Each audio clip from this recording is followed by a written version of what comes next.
Sir మొత్తానికి America అధ్యక్షునిగా మళ్ళీ డొనాల్డ్ ట్రంప్ రెండోసారి ఎన్నికయ్యారు. ఆయన పదవీ బాధ్యతలు చేపట్టిన తరువాత అమెరికాలో ఉన్నటువంటి అక్రమ వలసదారుల మీద ఆయన కొరడా జూల్పిస్తా అని, అలాగే వాళ్ళందరినీ కూడా అమెరికా నుంచి పంపించేందుకు అవసరమైతే నేషనల్ ఎమర్జెన్సీని కూడా నేను తెర మీదకి తీసుకొస్తాను, ఆర్మీని రంగంలోకి దింపుతాను అంటూ నిన్న డొనాల్డ్ ట్రంప్ కొన్ని కీలకమైనటువంటి వ్యాఖ్యలు చేసినటువంటి నేపథ్యంలో ఆయన పదవి బాధ్యతలు చేపట్టిన తర్వాత అమెరికాలో పరిస్థితులు ఎలా ఉండే అవకాశం ఉంది? అలాగే ఆ ప్రభావం భారతీయుల మీద, భారతదేశం మీద ఏమాత్రం ఉండే అవకాశం ఉందంటారు?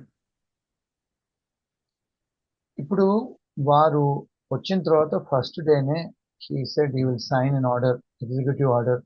ఏమిటంటే ఈ ఇల్లీగల్గా వచ్చిన వాళ్ళు ఇప్పుడు ప్రస్తుతంగా మన బైడెన్ గారి గవర్నమెంట్లో వాళ్ళు బార్డర్ తీసేస్తే లక్షల వేల మంది వచ్చారు.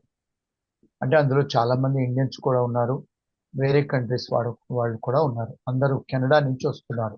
స్టూడెంట్స్ కూడా వచ్చారు, కొంతమంది కెనేడియన్ స్టూడెంట్స్ కూడా వచ్చారు అమెరికా. సో ఏమంటున్నారంటే వీరి పాలసీ అంటే అంతకుముందు తను ప్రెసిడెంట్ గా ఉన్నప్పుడు కూడా చాలా దేశాలలో, ముస్లిం దేశాలలో కౌన్సిలేట్ క్లోజ్ చేసేసారు ఆయన. అంటే మేము రానివ్వమని. రెండోది ఏంటంటే మెక్సికో వాళ్ళు కొంత డబ్బు ఖర్చు పెట్టాలి, మేము ఖర్చు పెట్టి వాల్ కడతానని చెప్పన్నారు. సో ఆయన ఏమంటారంటే లీగల్ గా రండి, ఇల్లీగల్ గా రావద్దు. ఇంకోటి ఏంటంటే ఇప్పుడు ఇక్కడ బార్డర్ కంట్రీస్ లో, ఈ సౌత్ అమెరికన్ కంట్రీస్ లో చూసుకుంటే చాలా కంట్రీస్ కోవిడ్ తర్వాత కోలుకోలేదు వాళ్ళు.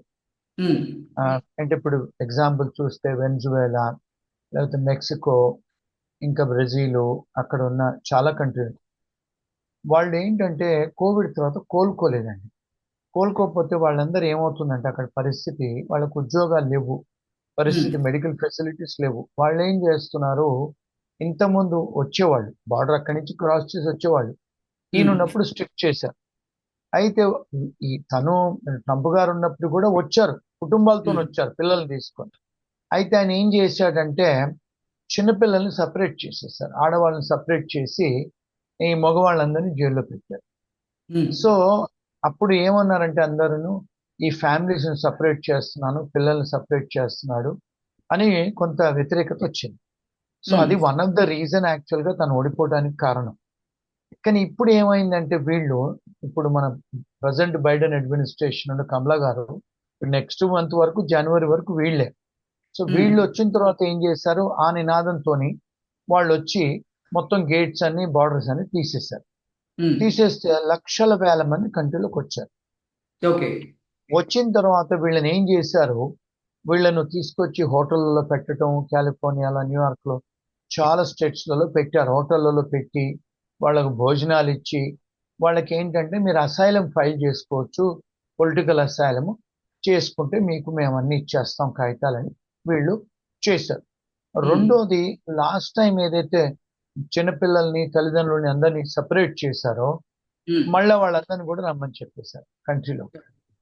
సో వాళ్ళు కూడా వచ్చేసారు. సో ఏమైందంటే కంట్రీలో ఇల్లీగల్ మైగ్రేషన్ అనేది ఎక్కువ జరిగింది. సో ఇక్కడ చూసుకుంటే మీకు అమెరికాలో చూసుకుంటే ఇప్పుడు మైగ్రెంట్ కంట్రీ ఇది కాదన్నారు. కానీ ఇక్కడ ఏంటంటే స్టూడెంట్ వాదుగా వస్తారు, వర్క్ వీసాల మీద వస్తారు, వ్యాపారం మీద వస్తారు, ఆర్టిస్టులు వస్తారు, ఎక్స్ట్రాడినరీ ఎబిలిటీ వాళ్ళు వస్తారు, సైంటిస్టులు వస్తారు, చాలా మంది వస్తారు కంట్రీలో. ఫ్యామిలీ వాళ్ళు వస్తారు. ఫర్ ఎగ్జాంపుల్ ఇప్పుడు ఒక సిటిజన్ అయితే వాళ్ళ కుటుంబాలని, బ్రదర్ సిస్టర్ని కూడా స్పాన్సర్ చేసి తీసుకురావచ్చు. పెళ్లి చేసుకుంటే కూడా వైఫ్ పిల్లల్ని తీసుకురావచ్చు. దాంతో పాటు ఇంకా డిఫరెంట్, ఇప్పుడు అసైలం కూడా ఇస్తారు వీళ్ళు. ఇప్పుడు పొలిటికల్ అన్రెస్ట్ వేరే కంట్రీస్ లో ఎక్కడున్నా కూడా, ఫర్ ఎగ్జాంపుల్ యూక్రెయిన్ నుంచి వచ్చారు జనాలు, ఇప్పుడు ఇజ్రాయెల్ నుంచి, పాలస్తీన్ నుంచి కూడా వస్తున్నారు. అంటే వాళ్ళు మానవతా దృష్టి ఇస్తారు వీళ్ళు అందరికీ.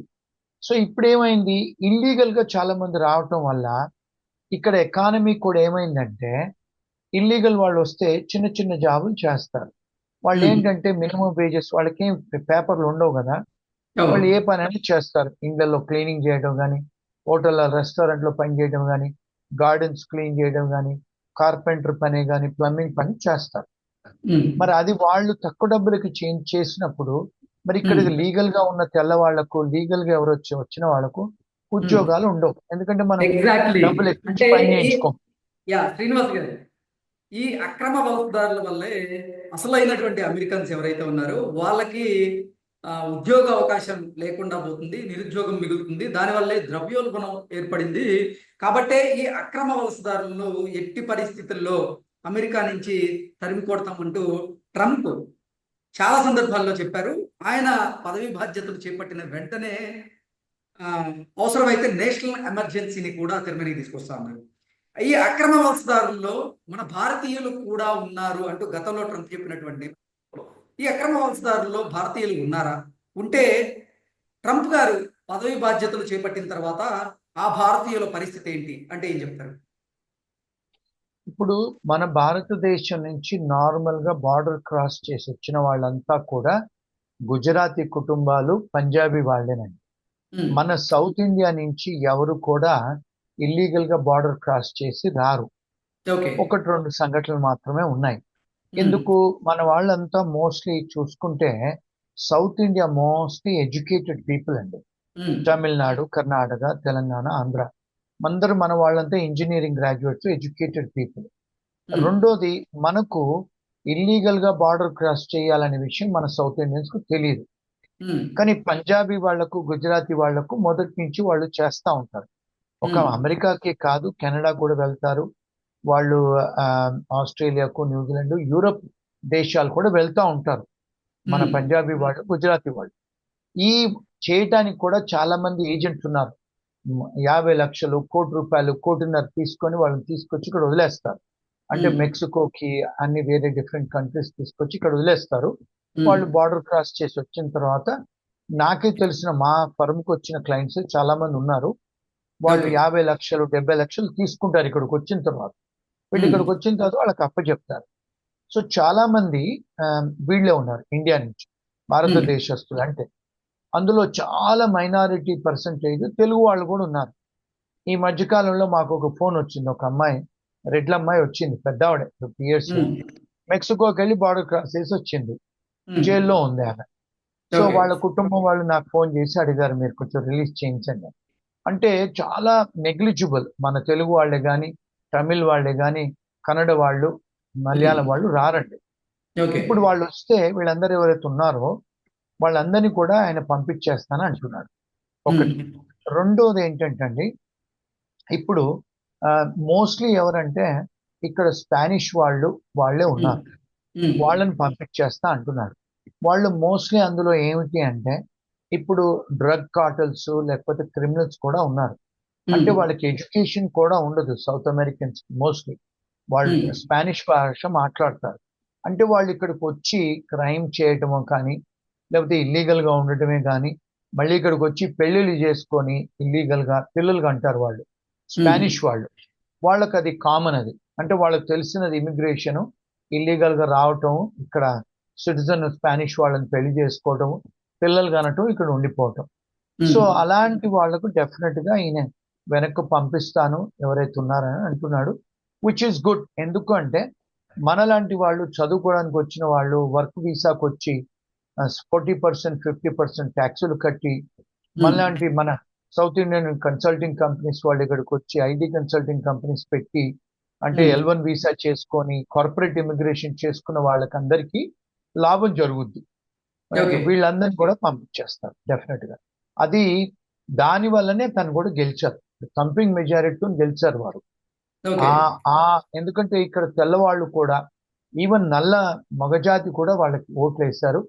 ఇండియన్స్ కూడా చాలా మంది ట్రంప్ గారికి ఓటేశారండి, గెలిపించారు.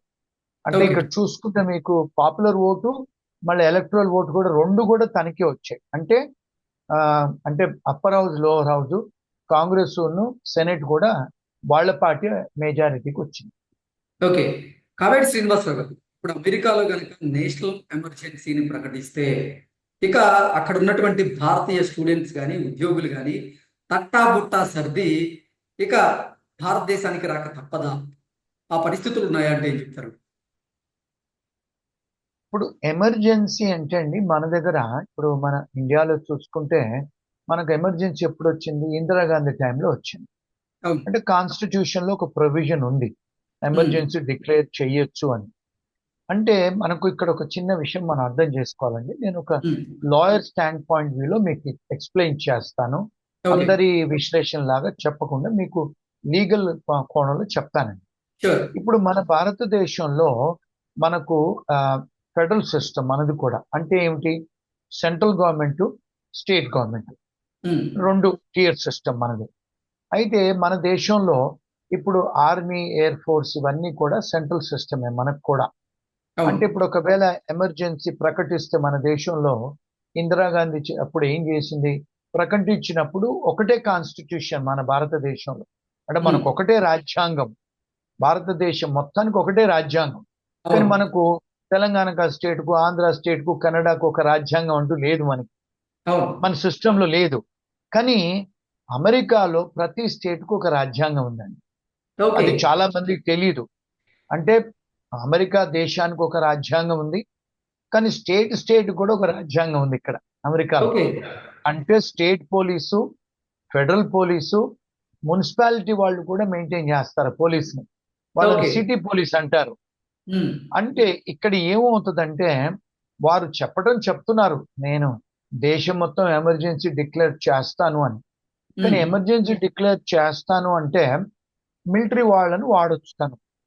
ఉమ్, ఒకటి, వాళ్ళు ఫెడరల్ గవర్నమెంట్ కింద వస్తారు. రెండోది, ఇమిగ్రేషన్ పోలీస్ వాళ్ళు కూడా ఫెడరల్ పోలీస్ వాళ్ళు. అంటే వారు ఎక్కడికైనా పోయేసి సెర్చ్ చేసి వాళ్ళు ఉమ్, ఫ్యాక్టరీస్లోకే కానీ, ఇండ్లలోకే కానీ, షాపులలోకే కానీ వచ్చి సెర్చ్ చేసి ఎవరైతే ఇల్లీగల్ గా ఉంటారో వాళ్ళని ఉమ్, అరెస్ట్ చేసి తీసుకెళ్ళొచ్చు. ఉమ్, కానీ ఇక్కడ ఏమిటి అంటే, ఇక్కడ పరిస్థితి ఏమిటి అంటే అమెరికాలో ఉమ్, ఫెడరల్ పోలీసు అనే వాళ్లకు లిమిటెడ్ పవర్స్, ఇమిగ్రేషన్ పోలీస్ వాళ్ళకు కూడా లిమిటెడ్ పవర్స్ ఉంటాయి ఇక్కడ. ఓకే. ఆర్మీకి అన్ఫెక్టెడ్ పవర్స్ ఉన్నాయి. కానీ ఆర్మీకి ఓన్లీ ఎమర్జెన్సీలోనే, అంటే ఇక్కడ సెక్యూరిటీ, నేషనల్ సెక్యూరిటీ వచ్చినప్పుడు మాత్రమే వాళ్ళకి అన్ఫెక్టెడ్ పవర్స్ ఉంటాయి. కానీ ఉమ్, వాళ్ళు ఎవరింట్లోకి వెళ్ళి వాళ్ళని వీళ్ళని వచ్చి అరెస్ట్ చేయడానికి లేదు. ఓకే. అంటే ఆర్మీకి, సెంట్రల్ ఆర్మీకి. మన ఉమ్, ఇండియాలో చూసుకుంటే ఆర్మీ వాళ్ళు ఎక్కడైనా ఇప్పుడు కాశ్మీర్లో కానీ ఎక్కడైనా ఒకవేళ ఎమర్జెన్సీ డిక్లేర్ చేస్తే, సెంట్రల్ ఉమ్, గవర్నమెంట్ ఒకవేళ మోడీ గారు ఎక్కడైనా ఎమర్జెన్సీ డిక్లేర్ చేస్తే, పిఎం ఇందిరాగాంధీ గారు చేసినట్టు ఉమ్, అందరు రాజకీయవేత్తలను అన్ని మన ఫండమెంటల్ రైట్స్ సస్పెండ్ అవుతాయి. ఉమ్, ఇక్కడ అలాంటి పరిస్థితి లేదు. ఎందుకంటే ఓకే. ఆ ప్రొవిజన్స్ అమెరికన్ కాన్స్టిట్యూషన్ లో లేదు. అంత పవర్ అమెరికన్ కాన్స్టిట్యూషన్ కి మన అమెరికన్ రాజ్యాంగం ఇవ్వలేదు. ఓకే. కానీ ఇండియన్ రాజ్యాంగంలో ఉంది, ఆ పవర్స్ ఉన్నాయి. సో ఉమ్, ఇక్కడ ఏంటంటే ప్రతి స్టేట్ వాళ్ళు కూడా కోఆపరేట్ చేయాలి. ఓకే. సో ఈ ప్రతి స్టేట్ వాళ్ళు కోఆపరేట్ చేయరు. ఓకే. ఒకవేళ చేయకపోతే పరిస్థితి ఏంటి? నేషనల్ ఎమర్జెన్సీని ప్రకటించేటువంటి ఆ పరిస్థితులు ఉండవంటారా? ఏమవుతుందంటే అండి, ఇప్పుడు చూసుకుంటే ఇప్పుడు కూడా ఉమ్, ట్రంప్ గారు ఉన్నప్పుడు కూడా వారు చాలా స్టేట్స్ ని అడిగారు, మాకు కోఆపరేట్ చేయండి మీరు, మీ ఉమ్, స్టేట్లలో చాలా మంది ఇల్లీగల్ వాళ్ళు ఉన్నారని. ఫర్ ఎగ్జాంపుల్, నేను ఇప్పుడు ఒకవేళ నేను న్యూయార్క్ లో ఉంటాను. ఉమ్, న్యూయార్క్ లో ఏం చెప్పారంటే గవర్నర్ గారు, మేయర్ గారు, ఎవరైతే ఇల్లీగల్ గా అమెరికాలో ఉంటారో వచ్చి మీరు మా దగ్గర పని చేసుకోవచ్చు ఉమ్, అని లా పాస్ చేశారు. మీరు ఎవరైనా అమెరికాలో మీరు ఎవరైతే ఇల్లీగల్ గా ఉంటారో మీరు ఉమ్, ఇక్కడ వచ్చి మున్సిపాలిటీ ఐడి కూడా తీసుకోవచ్చు, ఓకే. డ్రైవర్ లైసెన్స్ కూడా తీసుకోవచ్చు, ఉమ్, మీరు ఇన్సూరెన్స్ కూడా తీసుకోవచ్చు, వచ్చి తీసుకోండి, మీరు ఉమ్, మా దగ్గర ఉండండి, ఉమ్. మేము ఇమిగ్రేషన్ పోలీస్ కు కోఆపరేట్ చెయ్యము. అంటే మీరు ఒకవేళ అక్రమ ఏమైనా ప్రోత్సహించినట్లే కదా న్యూయార్క్ స్టేట్. న్యూయార్క్ ఉన్న చాలా స్టేట్స్ కూడా ఆ, ఉమ్, వీళ్ళు ఆ, వీళ్ళకు అంటే వీళ్ళు ఒప్పుకోరండి. వాళ్ళు అంటే ఫెడరల్ గవర్నమెంట్ ఇమిగ్రేషన్ పోలీస్ వాళ్ళు ఇమిగ్రేషన్ పాలసీస్ ని వీళ్ళు ఉల్లంఘన చేసి దానికి ఎదురుగా వీళ్ళు లాస్ పాస్ చేసుకుంటారు. ఉమ్, అమెరికాలో ఏంటంటే నేను చెప్పినట్టుగా ఇక్కడ ఫెడరల్ సిస్టమ్ లో ఉమ్. సెంటర్ లో వచ్చేసి ఇప్పుడు నా వెనుక కనిపించేది మీకు అమెరికన్ ఫ్లాగ్, అది దేశం అవును. మొత్తానికి ఒకటే ఫ్లాగ్. రెండోది, స్టేట్ గవర్నమెంట్ కూడా వాళ్ళకి వేరే ఫ్లాగ్ ఉంటుంది అమెరికాలో. ఓ. సిటీ మున్సిపాలిటీ కూడా వేరే ఫ్లాగ్ ఉంటుంది. City okay. వాళ్ళకు కూడా రాజ్యాంగం వేరే ఉంది, స్టేట్ వాళ్ళకు వేరే రాజ్యాంగం ఉంది, సెంట్రల్ వేరే రాజ్యాంగం ఉంది. ముగ్గురు ఉమ్, ముగ్గురు డిఫరెంట్ టైప్స్ ఆఫ్ పోలీసులు. వాళ్ళు ట్యాక్సులు మూడు లెవెల్లో కలెక్ట్ చేస్తారు. ముగ్గురు ఓకే. లెవెల్లో పోలీసు వాళ్ళు ఉంటారు, హాస్పిటల్స్ ఉంటాయి, మళ్ళీ దాని తర్వాత సెంట్రల్ పాలసీస్ వేరే ఉంటాయి.